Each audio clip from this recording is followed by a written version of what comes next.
빈집을 해체할 경우에 건축물관리법에 따른 해체 허가 또는 신고 대상인지, 건설공사 중 시공사 문제 등으로 시공이 중단된 채 장기간 방치된 건축물을 대상으로 해체 공사를 수행하고자 합니다. 자, 이런 경우에 장기간 방치된 건축물에 대한 해체 공사는 해체 허가 또는 신고 대상입니까? 이렇게 질문했는데요. 여러분의 구독과 좋아요가 강의를 하게 하는 힘입니다. 꼭 구독해서 공부해 보시기 바라겠습니다.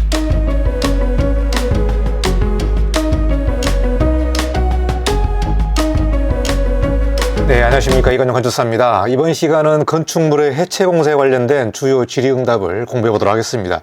국토부와 국토안전관리원에서 2024년 12월 19일에 건축물 해체 계획서에 관련된 자료를 배포를 했습니다. 혹시 여러분 해체 계획서를 작성하시는 분이나 해체 감리를 하시는 분들은 이 내용을 잘 살펴보고 실무에 많은 참조를 하시기 바라겠습니다. 그래서 이번 시간에 그 자료 배포에 대해서 좀 설명을 드리고요.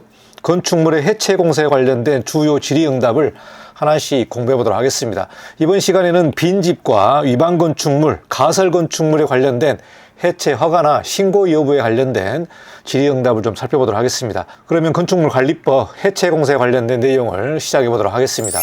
2024년 12월 19일에 국토부와 국토안전관리원에서 해체 계획서에 관련된 2개 자료를 발간했습니다. 건축물 해체 계획서 작성 및 검토 사례집이 있고요. 그리고 검토 매뉴얼에 2개 자료가 발간됐습니다. 여기 검토 매뉴얼 자료집에 질의응답에 관련된 내용도 포함되어 있기 때문에 여러분 해체 계획서와 해체 감리하신 분들은 이 내용을 잘 살펴보시기 바라겠습니다.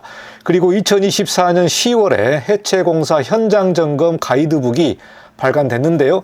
해체 감리하신 분들은 해체 공사 현장 점검 가이드북을 다운받으셔가지고 이 내용을 잘 살펴보시기 바라겠습니다. 2개 발간 사례집을 보니까요. 작성 및 검토 사례집에 해체 계획서 작성 및 검토 사례가 자세하게 나와 있습니다. 그래서 사전조사, 건축 설비의 이동, 작업 순서, 해체 공법, 구조 안전 계획 이런 내용들이 여기 작성 및 검토 사례집에 포함이 되어 있고요. 검토 매뉴얼에는 보다 자세하게 그 내용이 나와 있습니다. 그래서 일반 사항부터 해서 사전 준비 단계, 건축 설비의 이동, 작업 순서 해체 공법, 안전관리 대책과 환경관리 계획이 나와 있습니다. 그래서 이 부분은 해체 계획서를 작성하시는 분들은 이 매뉴얼을 꼭 살펴보시고 24년 12월에 발간됐기 때문에 가장 최근 자료가 되겠습니다. 혹시 여러분 사례집과 검토 매뉴얼 그리고 현장 점검 가이드 파일을 다운받으시려면 국토안전관리원을 방문하시기 바라겠습니다. 여기 홈페이지 주소가 있는데요.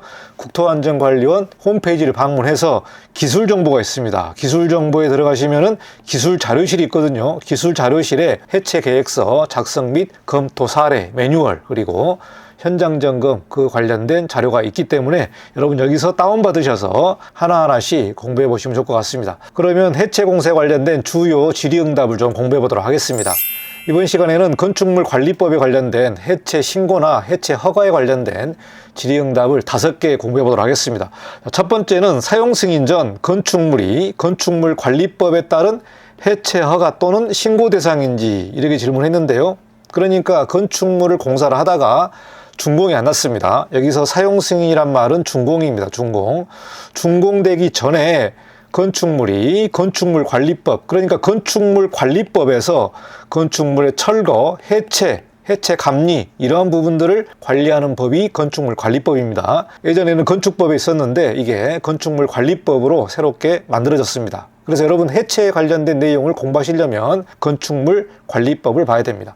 여기서 질문은 건축물을 허가를 받고 착공을 해서 공사를 하고 있다가 준공하기 전에 어떤 문제가 생겨서 그 건축물을 다시 철거해야 되는 그런 상황이 있는 것 같습니다. 저희 사무소 같은 경우도 건축물 공사가 다 끝났는데 건축주에 문제가 생겨서 아직 건물이 준공이 안 나고 세워져 있는 경우들이 있습니다. 이런 경우에 이제 주인이 바뀌어서 건축물을 철거할 수도 있겠죠. 자, 이런 문제가 될 것 같은데요. 여기서 답변을 보시면은 구조 형태상 건축법에 따른 건축물이라 하더라도 건축물관리법 제정 취지 및 목적 내용 등을 종합해서 검토했을 때 사용 승인 전에 건축물은 동법에 따른 해체 허가 또는 신고 대상으로 볼 수가 없습니다. 이렇게 나와 있습니다. 이전에는 사용 승인 전에 불법 건축물 같은 경우는 해체 허가나 신고 대상으로 볼 수 없었다고 이렇게 얘기를 했는데 이번에 업데이트된 질의응답을 보니까 사용 승인 전 건축물은 건축물 관리법에 따른 해체 허가나 신고 대상으로 볼 수가 없다. 이렇기 때문에 건축물 관리법과 상관이 없는 부분이 되겠습니다.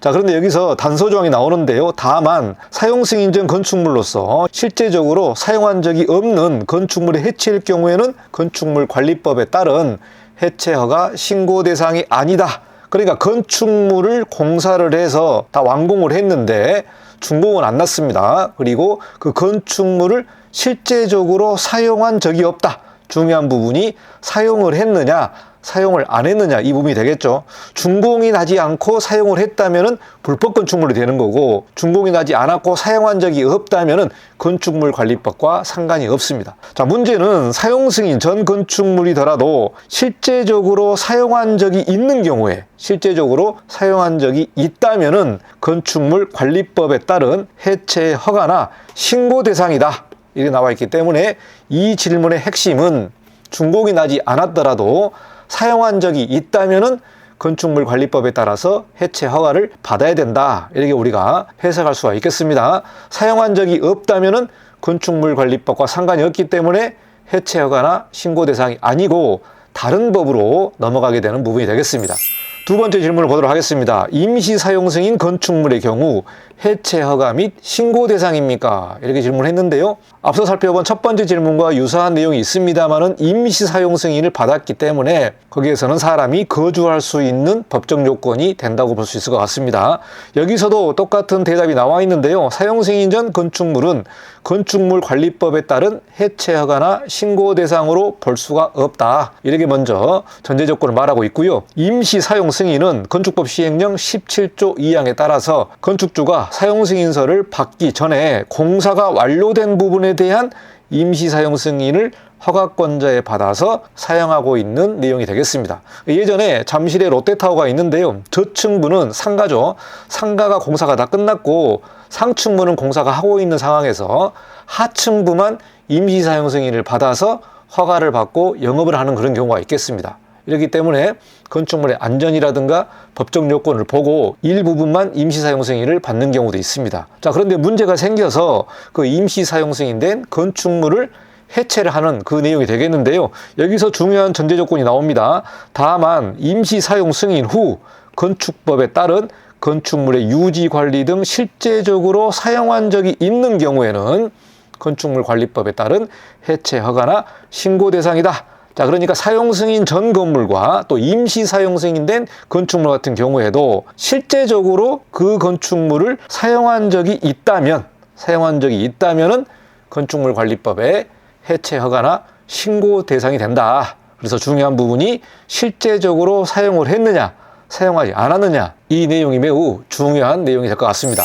세 번째 질문을 보도록 하겠습니다. 건설공사 중 시공사 문제 등으로 시공이 중단된 채 장기간 방치된 건축물을 대상으로 해체 공사를 수행하고자 합니다. 자, 이런 경우에 장기간 방치된 건축물에 대한 해체 공사는 해체 허가 또는 신고 대상입니까? 이렇게 질문했는데요. 여러분 도심을 가거나 지방을 가다 보시면 건축물이 공사하다가 중단되고 장기간 방치된 건축물이 상당히 많습니다. 그래서 또 경기가 어렵고 불경기다 보니까 또 건축물을 공사하다가 중단된 경우들이 있는데, 자, 이런 경우에 그 물건을 매입을 해가지고 새롭게 공사를 하려고 합니다. 자, 이런 경우에 해체 허가나 신고 대상입니까? 이렇게 질문했습니다. 자, 답변을 보시면은 공사 중단 건축물의 경우 사용 승인 전 건축물로서 건축물 관리법에 따른 해체 허가 및 신고 대상이 아닙니다. 이렇게 답변했습니다. 공사 중단된 건축물의 경우는 해체 허가 신고 대상이 아니다. 자, 그러면은 무슨 법을 봐야 되느냐? 공사 중단 방치 건축물은 건축물 관리법이 아닌 방치 건축물 정비법이나 건축법 등에 따라서 해체할 필요가 있다. 여기서 말하는 방치 건축물 정비법은 공사 중단 장기 방치 건축물의 정비 등에 관한 특별조치법입니다. 이거를 약자로 해서 방치 건축물 정비법이라고 얘기를 하는데요.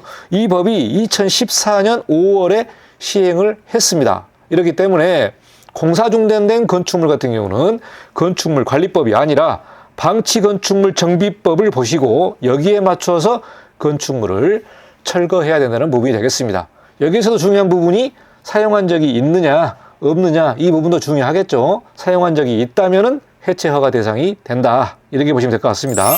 네 번째 질문을 보도록 하겠습니다. 빈집을 해체할 경우에 건축물관리법에 따른 해체 허가 또는 신고 대상인지. 지금 대한민국에 빈집이 상당히 많습니다. 특히 지방을 가다 보시면은 빈집이 너무나 많고요. 시골 지역에서도 빈집이 정말 많이 나오고 있습니다. 자, 이런 경우에 이런 빈집을 해체하고자 할 경우에는 해체 허가 또는 신고 대상이냐, 이 문제 때문에 계속 방치되는 경우들이 있습니다. 그래서 빈집 같은 경우도 좀 다른 조치가 있어야만 해체가 가능할 것으로 보고 있는데, 빈집을 해체하고자 해도 최소한 2천만 원, 3천만 원이 들어가기 때문에 그냥 방치해야 되는 그런 사례들이 많은 것 같습니다. 여기서 답변을 보시면은 건축물관리법에 따라서 해체 허가 또는 신고 대상에 포함이 됩니다. 이렇게 답변했기 때문에 시골의 빈집 같은 경우도 해체 허가나 신고를 해야 되는 상황이 되겠습니다. 자, 여기서 부가적인 설명이 나오는데요.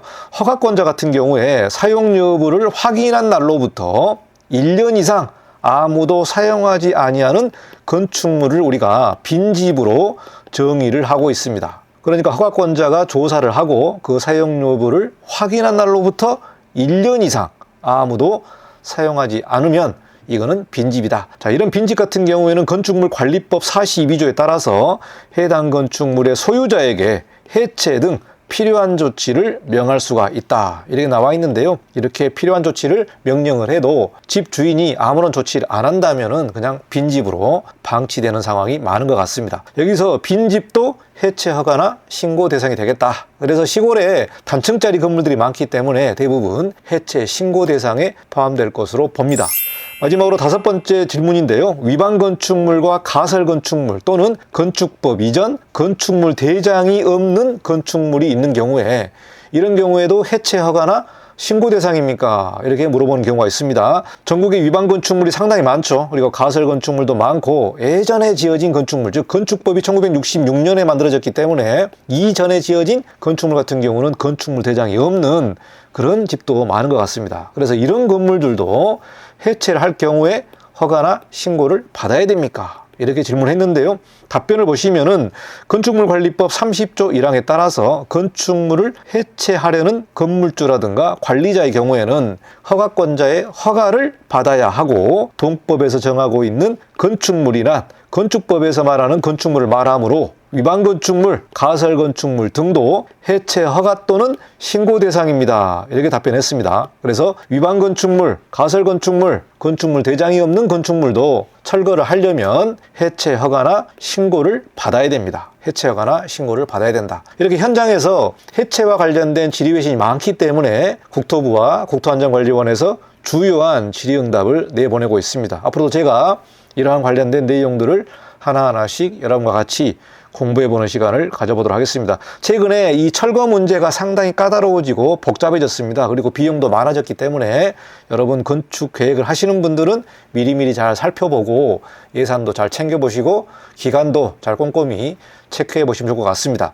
여기까지 건축물관리법에서 해체 신고와 해체 허가 대상에 관련된 주요한 질의예시를 공부했습니다. 다음에도 다른 주제로 공부를 해보도록 하겠습니다. 감사합니다. 이관용 건축사였습니다.